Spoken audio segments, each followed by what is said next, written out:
Alright, one moment here. Alright, hello there. Welcome to my final presentation project for PEA 121. For my project, I decided to go over the importance of physical activity in schools and primarily among children. And without that, I'm just going to get right into this here. First, we're going to start off with why is it important for anyone. To understand why PE is important for children, we need to understand why it's important for adults.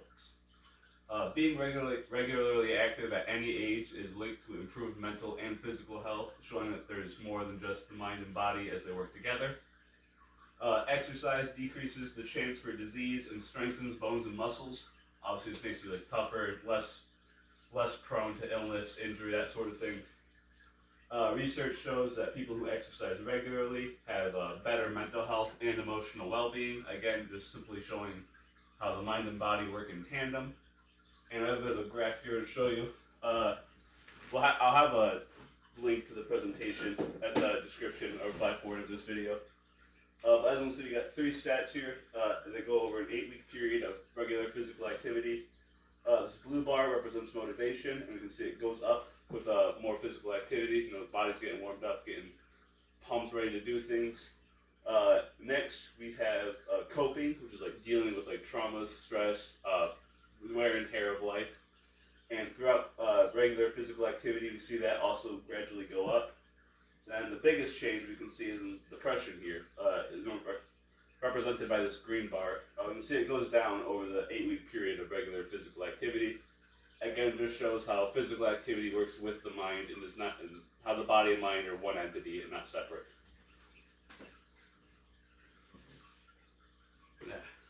Next, we got what a lack of exercise can do. Obviously, you got weight increase, a big one. Higher chance of high blood pressure, diabetes, heart disease, general injury. I have a graph here that I'll get to in a second. Has been linked to depression and anxiety, which again, if you know anything about modern schools, it's a huge issue. Depression and anxiety, again, are further linked to self-harm and a lack of success. So you got a bit of a snowball effect when it comes to the consequences of a lack of physical activity. And then the human body was made to move and was not utilizing our muscles, our joints, our abilities, our power, I guess. We kind of deny ourselves our nature, and we put ourselves in a very inhumane, very unnatural state of being. And if you look at this graph here, we see we have two separate lines. The blue one on the bottom here represents blood pressure, and this green one represents physical activity. As you can see, they have a very yin and yang type relationship with, as green is up, blue is down. When green is down, blue goes up. So, more exercise, less blood pressure, and vice versa. Now we're going to get into why is it important for students specifically. So we have here some stats here. 44% of students reported symptoms of depression, 37% reported anxiety disorders, and 15% reported having seriously considered suicide in the last year.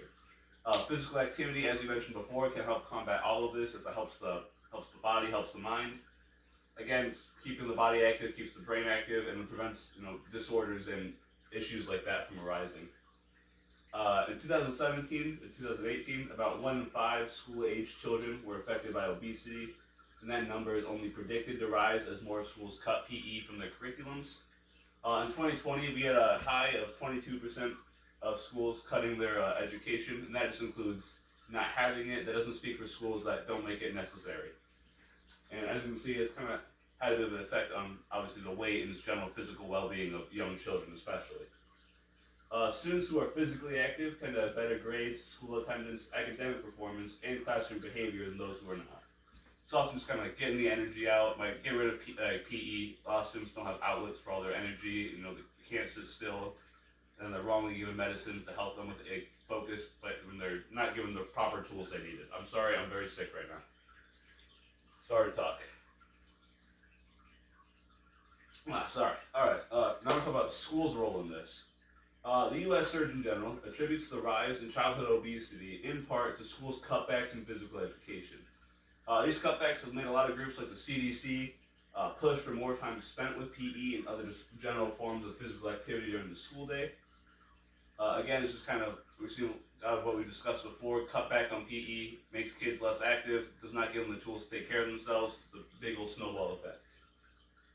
Schools often serve as more than just learning institutions, as children spend around 1,080 hours of the year inside them. Excuse me.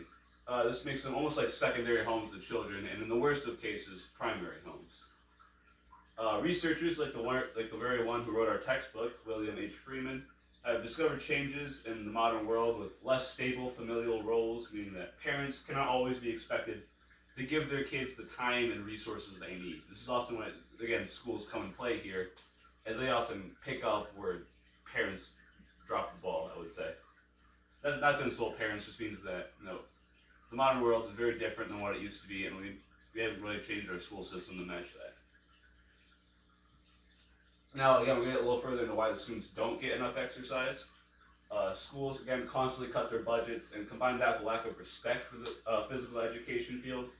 This led to a lot of schools cutting PE out of our curriculums. I know when I was a kid, my father and other groups would often refer to like PE almost as like a secondary recess, that you weren't getting your necessary physical activity out of the day.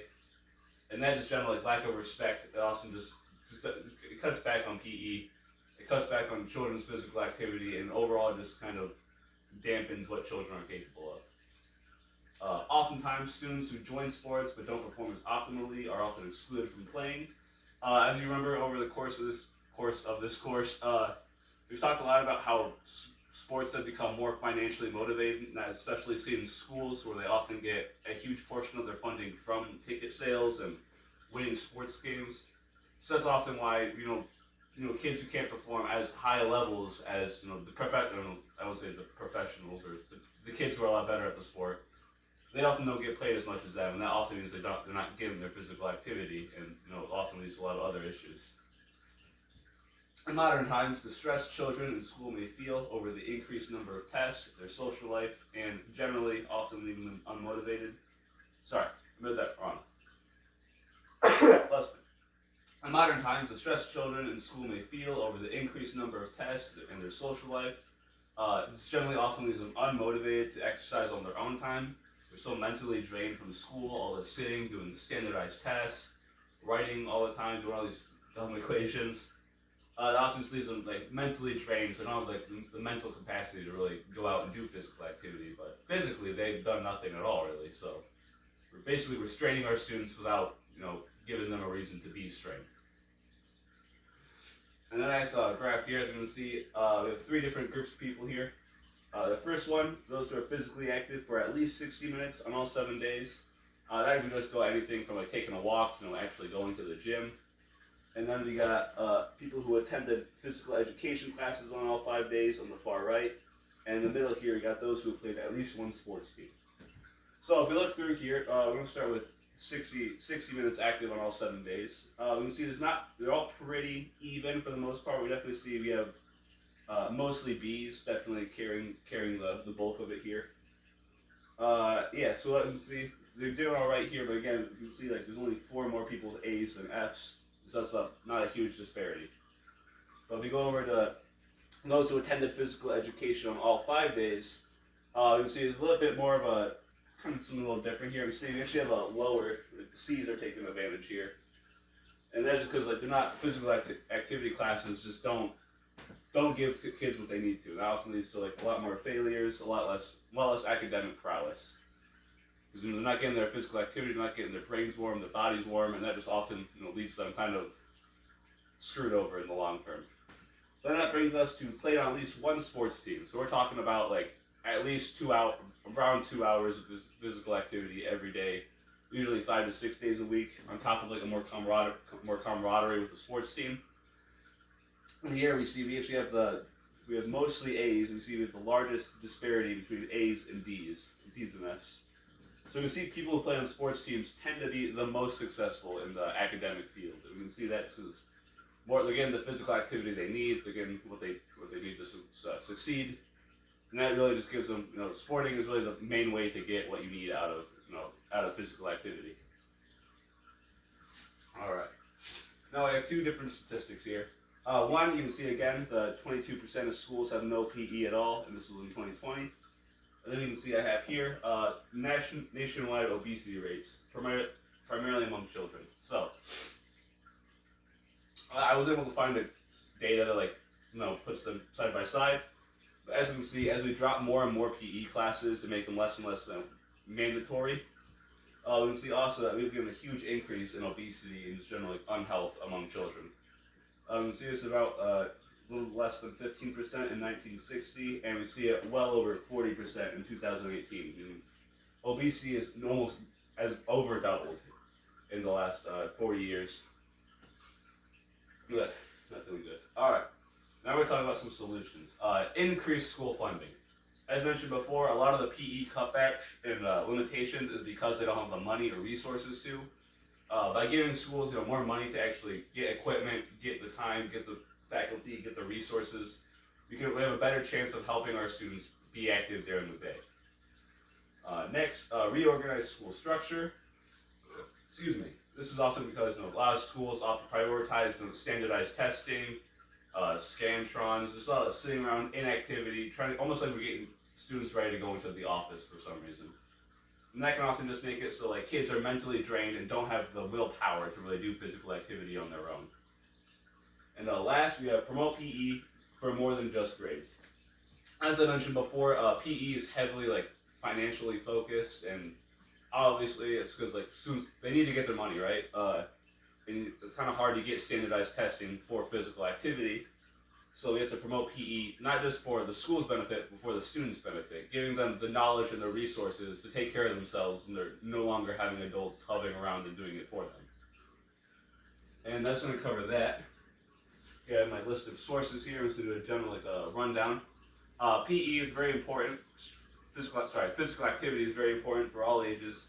But for young children especially, who don't have the knowledge and know-how to really get out and do it themselves, they obviously can't afford gym memberships or anything, it's important to promote that for them, as eventually they're not going to have anyone to push them in that direction, and they're going to have no one to giving them the resources. So we need to teach them how to take care of themselves when no one else is around to. And PE in general gives us the physical activity, keeps students healthier, keeps them happier.